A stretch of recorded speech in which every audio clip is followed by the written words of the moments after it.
नमस्कार मंडळी, पुन्हा एकदा स्वागत आहे तुमचं माझ्या यूट्यूब चॅनलवर।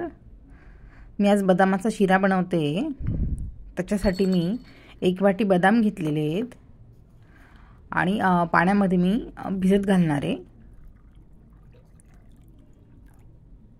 1-2 तासच भिजवणार आहे।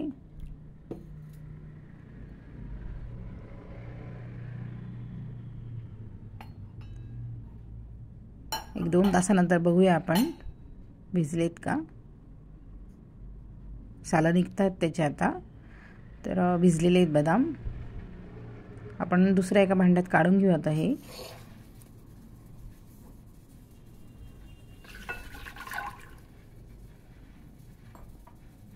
आणि गरम करून घेणार आहे थोडं, एक 2-3 मिनिटासाठी गरम करून घ्यायचे। म्हणजे कसं त्याचे साल पटकन निघतात।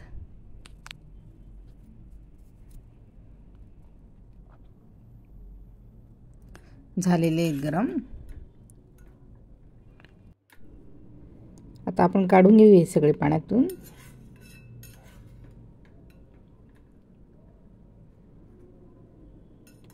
आणि त्याचे साल काढून घेऊ आता।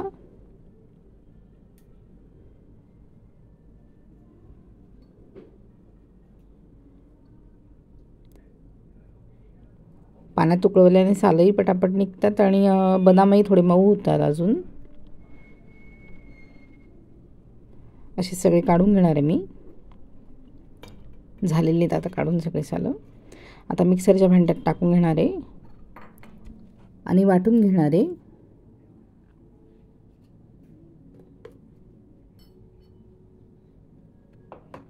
झालेले आहेत वाटून। वाटताना मी 3 टीस्पून दूध टाकलेलं आहे, कारण मला बारीक वाटायचं होतं ते। तुम्हाला जाड पाहिजे असेल तर जाडही घेऊ शकतात तुम्ही। त्याच्यासाठी आता अजून लागणारं साहित्य बघू आपण। अर्धी वाटी गव्हाचं पीठ घेतलेलं आहे, थोडं रवाळ आहे पीठ। अर्धी वाटी साखर आहे आणि 1 वाटी पाणी घेतलेलं आहे आणि तूप घेतलेलं आहे 1 वाटी। पण एवढं 1 वाटी तूप टाकणार नाही आपण, जसं लागेल तसं टाकूया। आणि थोडं केशर घेतलेलं आहे। आता अगोदर काय करणार आहे ना मी, एका दुसऱ्या भांड्यामध्ये साखर टाकून घेणार आहे अर्धी वाटी आणि त्याच्यात पाणी टाकून घेणार आहे।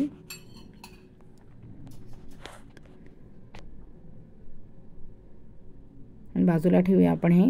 आता इकडे गॅसवर कढई गरम करायला ठेवलेली मी, त्याच्यात मी तूप टाकून घेणार आहे।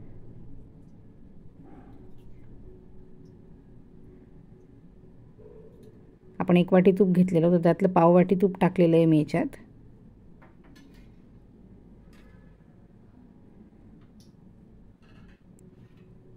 आणि गव्हाचं पीठही टाकून घेणार आहे आता।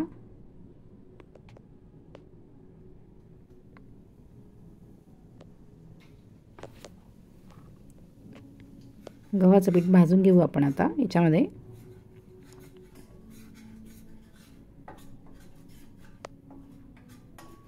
गव्हाचं पीठ नसेल वापरायचं तर तुम्ही बारीक रवाही वापरू शकतात। आणि असं रवाळ गव्हाचं पीठ नसेल तर मग साधं गव्हा, आपलं चपातीचं जे पीठ असतं तेही वापरलं तरी चालतं।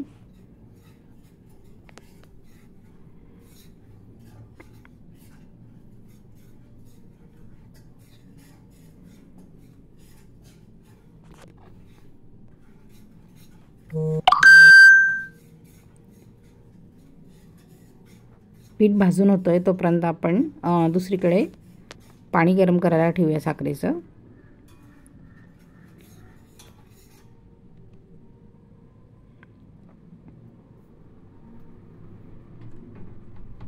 त्यात केशरही टाकून घेऊ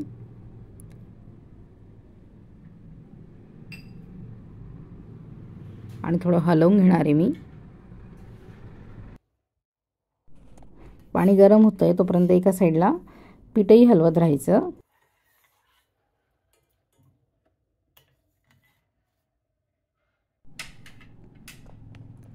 पीठही भाजून झालेलं आहे, छान रंग आला आहे पिठाला। आता आपण याच्यात जे वाटलेले बदाम होते ते टाकून घेणार आहे।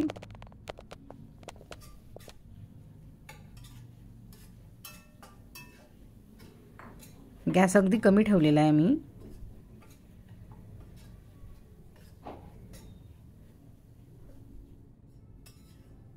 पीठ भाजतानाही गॅस कमीच होता आणि आता बदाम टाकल्यानंतरही गॅस एकदम बारीक ठेवलेला आहे.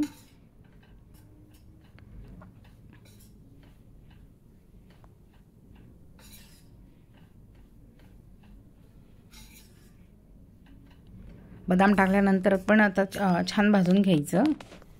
पाणी गरम होतं इकडे.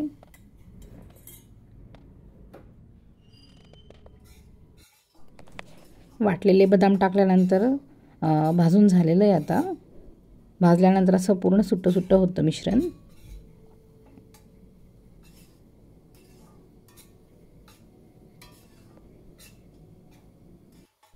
बदाम टाकल्यानंतर एक 10 ते 12 मिनिटं लागले मला भाजायला. झालेलं आहे आता भाजून. आपण याच्यात जे पाणी गरम केलेलं आहे ते टाकूया. थोडं थोडंसं टाकायचं, पीठ उडतं नाही तर.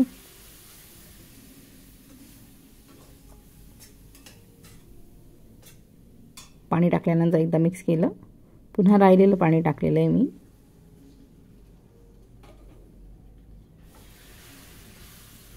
आणि हलवून घेणार आहे परत.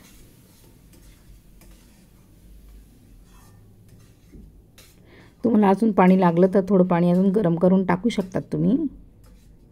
पाण्याच्या ऐवजी तुम्ही दूधही टाकलं तरीही चालेल.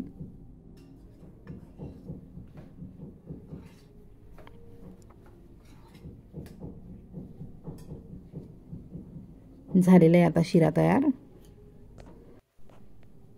वरतून अजून थोडं तूप टाकणार आहे, कारण सुरुवातीला अगदी कमी तूप टाकलेलं होतं.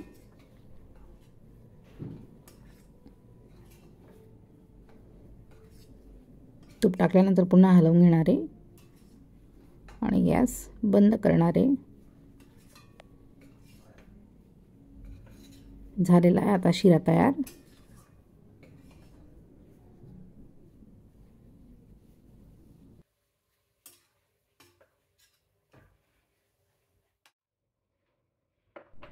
या पद्धतीने जर केला ना आपण शिरा तर खूप छान तयार होतो.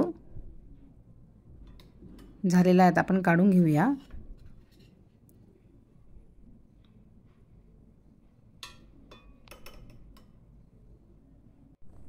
अगदी छान मस्त बदामाचा शिरा तयार आहे. रेसिपी आवडली असेल तर लाईक करा, शेअर करा आणि प्लीज चॅनलला सबस्क्राईब करा. पुन्हा भेटूया नवीन रेसिपीसह. तोपर्यंत बाय.